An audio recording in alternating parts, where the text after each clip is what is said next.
सहनाववतु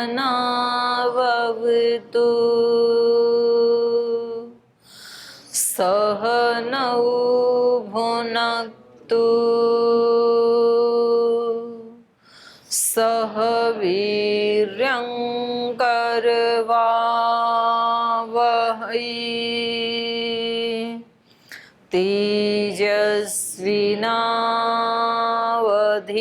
तेजस्विनावधीतमस्तु मा विद्विषावहै ॐ शान्ति शान्ति शान्तिः।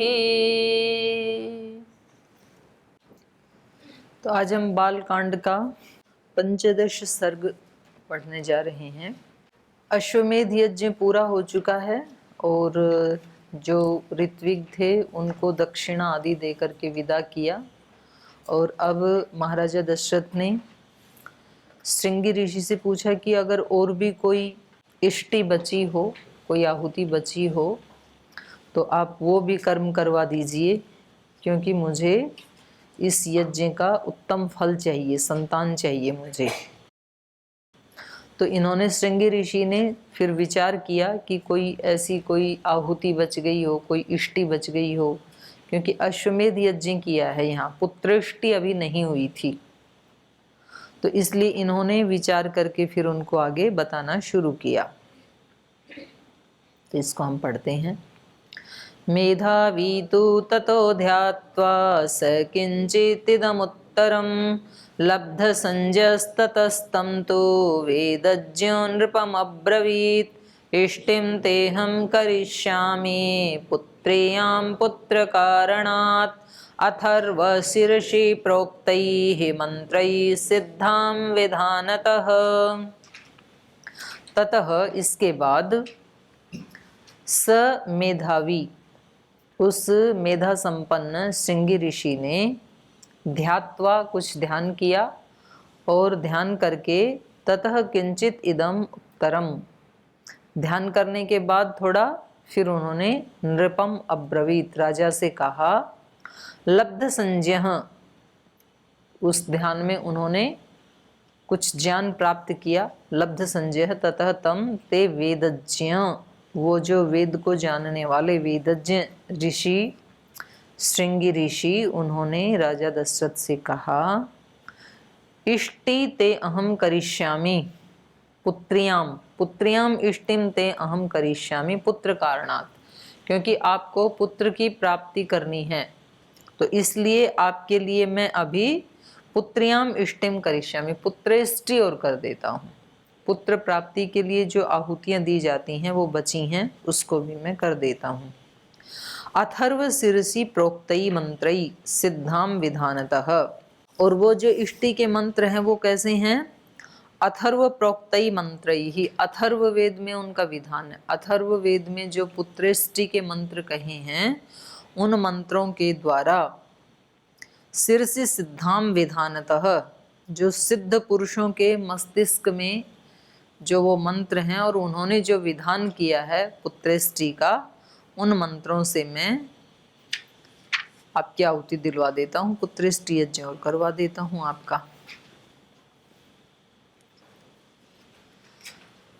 ततः प्राक्रमदिष्टिं तां पुत्र्यां पुत्रकारणात् जुह्वाग्नौ च तेजस्वी मंत्रदृष्टेन कर्मणा ततो देवाः स गन्धर्वाः सिद्धाश्च परमर्षयः भागप्रतिग्रहार्थं वै समवेता यथा विधि ताः समेत्य यथा न्यायं तस्मिन् सदसि देवताः अब्रुवल्लोककर्तारं ब्रह्माणं वचनं ततः भगवंस्त्वत्प्रसादेन रावणो नाम राक्षसः सर्वान्नो बाधते वीर्याच्छासितुं न तं न शक्नुमः त्वया तस्मै वरो दत्तः प्रीतेन भगवंस्तदा मानयन्तश्च तं नित्यं सर्वं तक्ष क्षमामहे उद्वेजयति लोकांस्त्रीन् उच्छ्रितान् द्वेष्टि दुर्मतिः शक्रं त्रिदशराजानं प्रदर्शयितुम् इच्छति ऋषीन् यक्षान् सगन्धर्वान् ब्राह्मणान् असुरांस्तदा अतिक्रामति दुर्धर्षो वरदानेन मोहितः नैनं सूर्यः प्रतपति पार्श्वे वाति न मारुतः चलोर्मिमालितं दृष्ट्वा समुद्रोऽपि न कंपते। ततः इसके बाद प्राक्रमत इष्टिम ताम पुत्र्यां पुत्र कारणात् जुह्वाग्नौ च तेजस्वी मंत्र दृष्टेन कर्मणा। तो श्रृंगी ऋषि ने ततः तत्पश्चात पुत्र कारणात् पुत्र्यां ताम इष्टिम प्राक्रमत। तो इसके बाद पुत्र को दिलाने वाली पुत्रेष्टि को उन्होंने प्राक्रमत प्रारंभ किया, पुत्रेष्टि यज्ञ उन्होंने शुरू किया। जुह्वाग्नौ च तेजस्वी मंत्र दृष्टेन कर्मणा। तो जैसा मंत्र में कहा था उस मंत्र की दृष्टि से, मंत्र को आलंबन करके अग्नि में उस तेजस्वी ने आहुतियों को समर्पित किया। जुह्वाग्नौ च तेजस्वी मंत्र दृष्टेन कर्मणा। ततः देवा सगंधर्वा सिद्धाश्च परमर्षयः भाग प्रतिग्रहार्थम वै समवेता यथा विधि। तो देखो रामायण, महर्षि वाल्मीकि की रामायण भी इस बात का प्रमाण है, जो हम कई बार चर्चा करते हैं कि जब हम पूर्ण श्रद्धा भक्ति से युक्त होकर के देवों का आह्वान करते हैं, सिद्धों का, ऋषियों का, गंधर्वों का आह्वान करते हैं, उनको बुलाते हैं, तो वो हमारे यज्ञ में आते हैं। तो इसीलिए तो हम बोलते हैं विश्वे देवा यजमानश्च सीदत। उनको पहले बुलाते हैं हम। अग्न आया ही वीतये गृणान हव्यदातये। हे अग्ने आया ही, आइए आइए, और अपने साथ सब देवों को लाइए। अग्न आया ही, वीतये हमारे को आशीर्वाद देने के लिए। अग्न आया ही वीतये गृणान, गृणान माने स्तुति करते हुए, हम आपकी स्तुति कर रहे हैं, स्तुति करते हुए, आपको बुलाते हुए हमारे लिए आप आया ही, आइए। तो आग्रह पूर्वक बुलाया जाता है ना, तब ऐसे शब्दों का प्रयोग किया जाता है। आ जाइए, आइए। गृणानो हव्यदातये, आपको आहुति देने के लिए इच्छुक हैं, हम आपकी स्तुति कर रहे हैं। हवि देने वालों के लिए, स्तुति करते हुओं के लिए आया ही, और हमारे यहाँ आकर के बैठिए। अग्नाया ही वीतये गृणानो हव्यदातये निहोता सत्सी बर्हिषि। सत्सी मतलब ये जो यज्ञ वेदी है, यहाँ आके जो कुशा हमने बिछाए हैं आपके लिए, आसन जो बिछाया है, उसके ऊपर आप आकर के बैठ जाइए। तो ऐसे बुलाया जाता है। तो ऐसे ही यहाँ श्रृंगी ऋषि ने भी पुत्रेष्टि में जिन जिन देवताओं को जैसा जैसा उनका भाग था, जैसा जैसा उनका आहुति उनको देनी थी, उसके लिए उनको बुलाया। तो ये प्रतिग्रहार्थम भाग, अपने अपने भाग को, अपने अपने हिस्से को ग्रहण करने के लिए यथा विधि वही समवेता, विधि सहित उनको बुलाया, और वो सब आकर के उन्होंने इकट्ठे होकर के अपने अपने भाग को, अपनी अपनी आहुति को ग्रहण किया। कौन कौन आए? देवाः, देवता लोग आए। सगंधर्वाः, गंधर्वों सहित, गंधर्व भी साथ में आए, देव भी आए। सिद्धाश्च, सिद्धात्माएं वो भी आई। परम ऋषयः, और ऋषि लोग भी आए। तो जिन जिन को हम बुलाते हैं, और जब जिसकी हमें कामना होती है, तो उसको उसका वो वाला भाग देने के लिए, उसको वो आहुति देने के लिए उस देवता को बुलाया जाता है। जैसी जैसी आहुति की का विधान शास्त्र में किया है, तो वो सब इकट्ठे होकर के ताहा समेत्य यथा न्यायम तस्मिन् सदसी देवताः अब्रुवत लोक करतारम ब्रह्माणम वचनम ततः।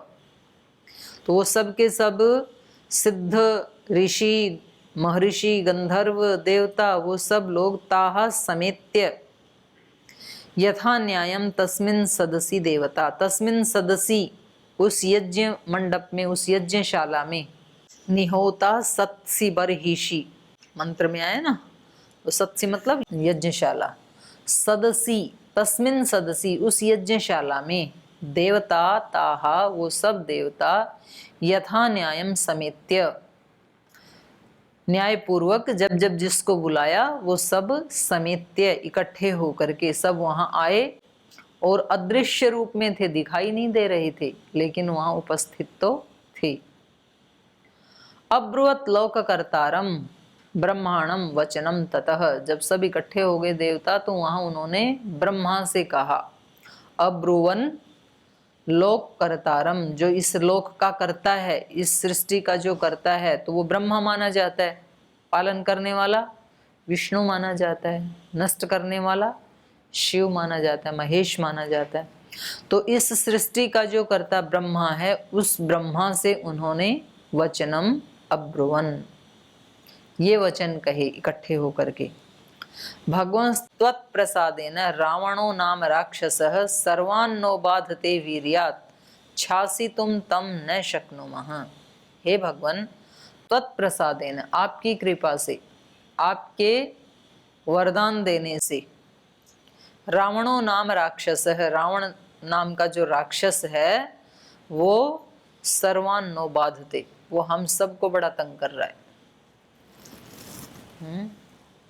तो सब कोई अलग अलग से परेशान कर रहा था, लेकिन आज सब इकट्ठे हुए। तो ऐसे होता है ना कि लोक में कोई बुरा व्यक्ति होता है, तो वो सभी डिपार्टमेंट को जो है वो तंग करता है। सभी जो उसके हेड हैं उनको फिर कभी बुलाया जाए कहीं एक जगह, तो वो सब फिर अपनी अपनी व्यथा कहते हैं। जैसे मानो पतंजलि योगपीठ में कोई एक व्यक्ति ऐसा हो जो सबको तंग करता है, जो गुरुकुल वालों को भी तंग करे, जो संगठन वालों को भी तंग करे, जो योगग्राम वालों को भी तंग करे, यूनिवर्सिटी वालों को भी, आचार्य कुलम वालों को भी, आयुर्वेदिक कॉलेज वालों को भी, डॉक्टरों को भी, जितने भी डिपार्टमेंट हैं अपने यहाँ, मेगा स्टोर वालों को भी, रिसर्च सेंटर वालों को भी, वानप्रस्थ वालों को भी, सबको कोई तंग करता हो तो सब अपनी अपनी जगह तंग होते होते, और फिर कभी किसी दिन वो सब मिले इकट्ठे, तो सब बोले भाई यहाँ तो ना बाकी तो सब ठीक है, पर इस एक व्यक्ति ने नाक में दम कर रखी है। तो बोले हम भी उसी से पीड़ित हैं भाई, हम भी उसी से हैं। तो बोले क्या करें अब? बोले फिर तो महाराज जी से कहना चाहिए सबको मिल करके। तो यहाँ रावण ने सबकी नाक में दम कर रखी थी, तो ये सब इकट्ठे हुए यहाँ यज्ञशाला में। तो इन्होंने कहा कि भाई क्या करें, कि भाई ब्रह्मा से ही शिकायत करनी पड़ेगी। क्यों? क्योंकि यहाँ बताया भगवान त्वत्प्रसादेन, ब्रह्मा ने ही उनको वरदान दे रखा था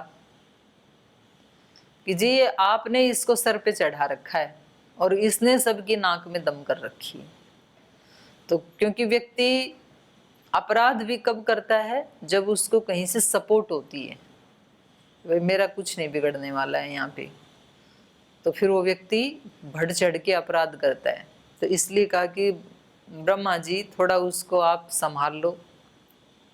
भगवान तत्प्रसादेन रावणो नाम राक्षस है, हे भगवान ये रावण नाम का जो राक्षस है वो आपकी कृपा से, आपने उसको वरदान क्या दे दिया, आपने उस पर क्या कृपा कर दी। तत्प्रसादेन सर्वान नो बाधते, हम सबको बाधित कर रहा है। वीर्यात, अपना बल दिखाता है वो, और छासी तुम तम न शक्नो में, हम उसके ऊपर शासन नहीं कर पा रहे हैं, हम उसको कुछ बोल नहीं पा रहे हैं। तो बड़े अत्याचार कर रहा है वो हम सब के ऊपर, सब देवों के ऊपर। तो ज्यादातर जो है ना ये जो असुर होते हैं, इनके दुर्व्यवहारों में हमेशा देवता ही पीसे जाते हैं। जो लोक में भी जो बहुत ही दुष्ट प्रकृति के लोग हैं वो किन को सताते हैं? अच्छे वालों को सताएंगे, क्योंकि अच्छे वाला जो है बेचारा वो, उसके संस्कार ऐसे हैं कि वो तमाशा कर नहीं सकता है। वो कुछ ऐसा उल्टा सीधा लड़ाई झगड़ा कर नहीं सकता है, तो फिर वो बेचारा सहन करता जाता है, उन अत्याचारों को सहता जाता है, क्योंकि उसको शर्म आती है। तो बदमाश सोचता है ये मेरे से डर रहा है, और वो अपने संस्कारों से वो शर्म हुजूर होता है बेचारा, वो शर्म करता रहता है। तो ऐसे देवों के साथ भी हुआ। तो कहा वीर्या छासितुम तम न शक्नो में, ये अपने बल से हमें बहुत तंग कर रहा है, बाधित कर रहा है, और हम उसको उस पे शासन नहीं कर पा रहे हैं। हमारे अंदर इतनी शक्ति नहीं है कि हम उसको अनुशासन में ला सकें। त्वया तस्मै वरो दत्तः, क्योंकि आपके द्वारा ही उसको वरदान दिया गया है। प्रीतेन, प्रीति पूर्वक। पहले उसने तप किया, ब्रह्मा को खुश किया, और ब्रह्मा ने खुश होकर के उसको वरदान दे दिया।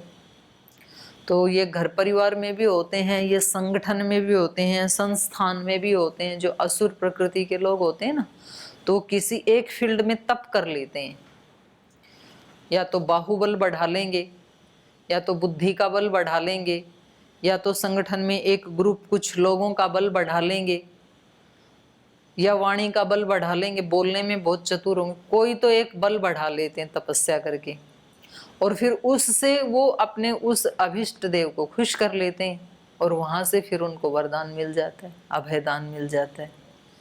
फिर उसके बाद फिर वो सबको तंग करते हैं। तो इसने, रावण ने क्या किया, पहले ब्रह्मा को खुश किया, तप किया, और ब्रह्मा ने खुश होकर के उसको वरदान दे दिया। और वरदान क्या दे दिया कि आपको कोई मार नहीं सकता है, ना आपको देवता मार सकते हैं, ना ऋषि, ना यक्ष, कोई आपको नहीं मार सकता है। तो अब वो तो निश्चिंत हो गए, जब मेरे को कोई भी नहीं मार सकता है तो अब मैं क्यों किसी के वश में आऊं। लेकिन इस सृष्टि में ये अटल सत्य है कि बदी कभी किसी की चलती नहीं है। वो तो नष्ट तो होना होता है उसको, लेकिन तब तक वो कईयों को सता देता है, कईयों को मार देता है, बेचारे कई स्वाहा हो जाते हैं। लास्ट में तो उसको भुगतना पड़ता है, एक एक पल का किया हुआ अपना कर्म, अपना सोचा हुआ विचार, अपना संकल्प किया हुआ बुरा संकल्प या अच्छा संकल्प, अपना किया हुआ एक एक छोटा छोटा कर्म, सबका ब्याज सहित भुगतान करना होता है। लेकिन व्यक्ति को करते समय एहसास नहीं होता है, लेकिन जब फल आते हैं तो फिर वो त्राही त्राही करता है। और जो समझदार होते हैं, जो दैवी प्रकृति के, ऋषि प्रकृति के लोग होते हैं, वो अपना एक एक कदम पहले ही संभल संभल के चलते हैं। जोगी जोग जुगत से करना, वो जुगत से करते हैं, युक्ति पूर्वक चलते हैं। निर्भय चारों कूट विचरना, संभल संभल पग धरना, एक एक पैर संभल के, क्योंकि वो मिलना ही है, आना ही है, ब्याज समेत मेरे ही पास आएगा वो। तो इन्होंने कहा तस्मयी, उस असुर के लिए, त्वया वरो दत्तः, आपके द्वारा ही उसको वरदान दिया गया है, आपने ही उसको वरदान दे दिया भगवन। प्रीतेन, प्रीति पूर्वक, आपने ही खुश होकर के जो उसको, तदा, उस समय जो वरदान दिया था आपने, मानयन्तश्च तम नित्यम सर्वम तस्य क्षमामहे। तो कह रहे हैं उस आपके वरदान का ही, मानयन्तः, मान रखते हुए, हम आपके उस वरदान के कारण कुछ बोलते नहीं हैं, आपने उसको जो वरदान दे दिया था उसका आदर करते हुए, मानयन्तश्च तम नित्यम सर्वम तस्य क्षमामहे, हम उसके सारे अपराधों को क्षमा करते आ रहे हैं, हम सहते आ रहे हैं। क्योंकि हमें लगता है कि भाई इसके साथ झगड़ा करेंगे तो ये ब्रह्मा जी का अपमान हो जाएगा, क्योंकि ब्रह्मा जी ने इनको सर पे चढ़ा रखा है, और हम झगड़ा करेंगे, मानो स्वामी जी महाराज, गुरु जी किसी को सर पे चढ़ा दें, फिर उसके साथ झगड़ा करें तो उनका ये लगता है ना कि उनका अपमान हो जाएगा। तो हम उनका आदर करते हुए उसको सहते चले जाते हैं, और वो सोचता है कि मैं तो सच में बड़ा शक्तिशाली हूँ। तो ऐसा रावण ने कर दिया। तो देवता बोले जी हम तो आपका आदर करके कुछ बोलते नहीं हैं, तो सारे उसके अपराधों को हम क्षमा करते चले आ रहे हैं। सर्वम तस्य क्षमामहे, हम उसके सारे अपराध क्षमा करते आ रहे हैं। लेकिन वो तो हमें तंग कर रहा है। उद्वेजयति लोकान स्त्रीन, तीनों लोकों को उद्विग्न कर रखा है उसने, एक दो को थोड़ी। उद्वेजयति लोकान स्त्रीन उच्छितान द्वेष्टि दुर्मति ही। वो कैसा है रावण? द्वेष्टि, द्वेष करने वाला है, और दुर्मति ही, उसकी मति अच्छी नहीं है। और वो उसने तीनों लोगों को उद्विग्न करके उखाड़ पछाड़ कर रखा है। उच्छ्रितान, उच्छ्रितान लोकान स्त्रीन उद्वेजयति। शक्रम त्रिदश राजानम प्रदर्शयितुम इच्छति। और अब तो वो भूमि पे तो जो उसने आतंक मचाया सो मचाई रखा है, अब तो वो स्वर्गलोक के ऊपर भी, शक्रम इंद्र देवता को, त्रिदश राजानम ये भी इंद्र के लिए ही कहा जाता है, इंद्र को प्रदर्शयितुम इच्छति। अब तो वो इंद्र को भी नष्ट कर देना चाह रहा है, इंद्र को भी हरा देना चाह रहा है। मतलब अभी तो स्वर्गलोक पे भी अपना आधिपत्य जमाना चाह रहा है। पृथ्वी के ऊपर तो उसने सब ऋषियों को, संतों को अपना नौकर बना रखा है, और जो काम ना करे तो उसको जेल में बंदी बना रखा था। सब ऋषियों को जेल में डाल रखा था रावण ने। और जो जो भी धरती के ऊपर कहीं धन दौलत मिले उसको उठा के अपने वहां लंका में ले गया। सब सोना, इसीलिए तो पूरी नगरी सोने की बनी, सब ले गए उठा के। जो अच्छा लगता है उसको कोई कुछ नहीं बोल सकता है। जितनी भी दुनिया की सुंदर स्त्रियां दिखे उनको उठा के ले गए अपने वहां, जो उसको अच्छा लगे सब उठा के ले। बोले कौन उसके सामने? कोई नहीं बोल सकता है, क्योंकि ब्रह्मा जी ने वरदान दे रखा है। और इतना ही नहीं, पृथ्वी पे तो जो किया सो किया मनमानापन, अब तो वो स्वर्ग के ऊपर भी उसको भी नष्ट करना चाहता है, इंद्र को भी। शक्रम प्रदर्शयितुम इच्छति, शक्र को भी, इंद्र को भी, त्रयोदश राजानम, तीन लोक के राजा देवराज को भी प्रदर्शयितुम इच्छति, नष्ट करना चाहता है वो।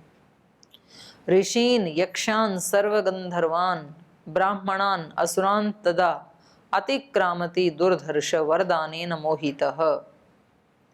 आपके वरदान से मोहितः, मोहित हुआ हुआ माने मूढ़ता से युक्त हुआ हुआ। किसी को कुछ चीज मिल जाती है कभी, तो कभी कभी व्यक्ति उसको संभाल नहीं पाता है। कभी किसी को कोई सम्मान मिल जाए, कोई पद मिल जाए, कोई धन मिल जाए, कोई ऐसा डेजिग्नेशन मिल जाए, फिर उसको संभालना बहुत कठिन होता है।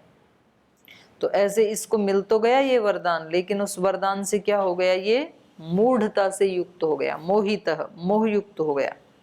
मोह वही चित्ते, मोहित होना माने विचलित होना। उसका चित्त जो है अब शांत नहीं है और शुचिता से युक्त भी नहीं है, स्वच्छ भी नहीं है। इसलिए ऋषीन यक्षान सगंधर्वान, ऋषियों को, यक्षों को, गंधर्वों को, ब्राह्मणों को और असुरों को अतिक्रामति, वो क्या करता है? अतिक्रमण कर रहा है, माने उनको पीड़ा दे रहा है। दुर्धर्ष, और उसको कोई रोक नहीं सकता है, दुर्धर्ष हो गया है। वरदानी न मोहिता, आपके वरदान के कारण, माने आपके वरदान ने ना बड़ी तबाही मचा दी है, और ये होता ही रहता है।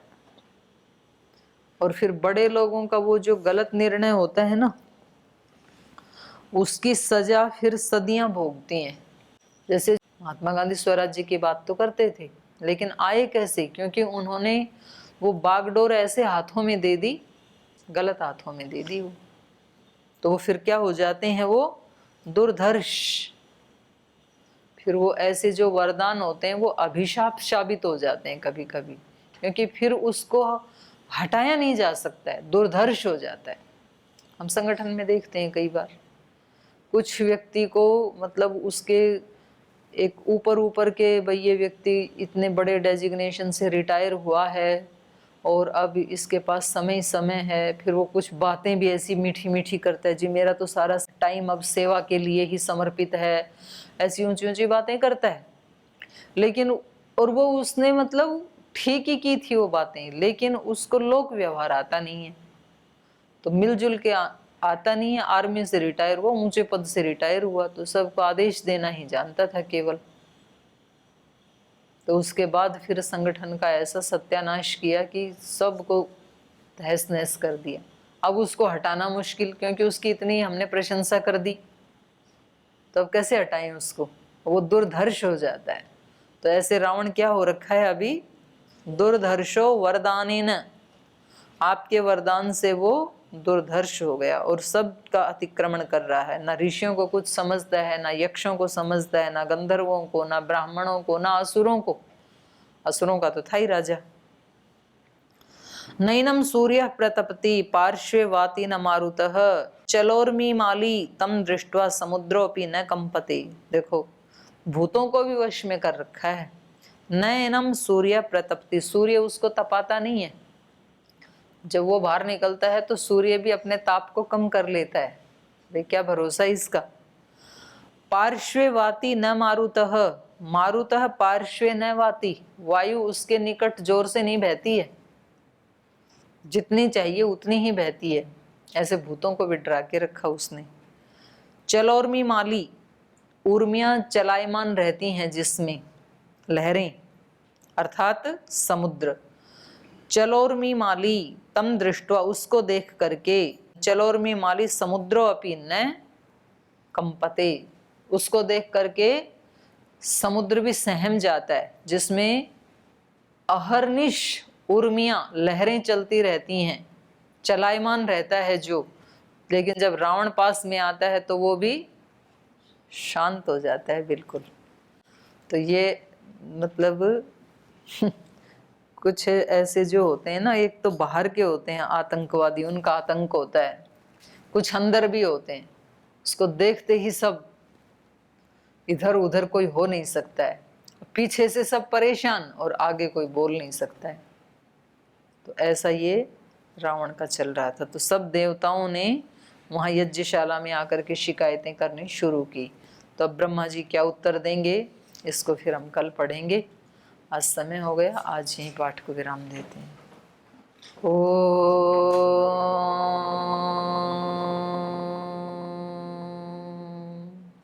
शांति शांति शांति।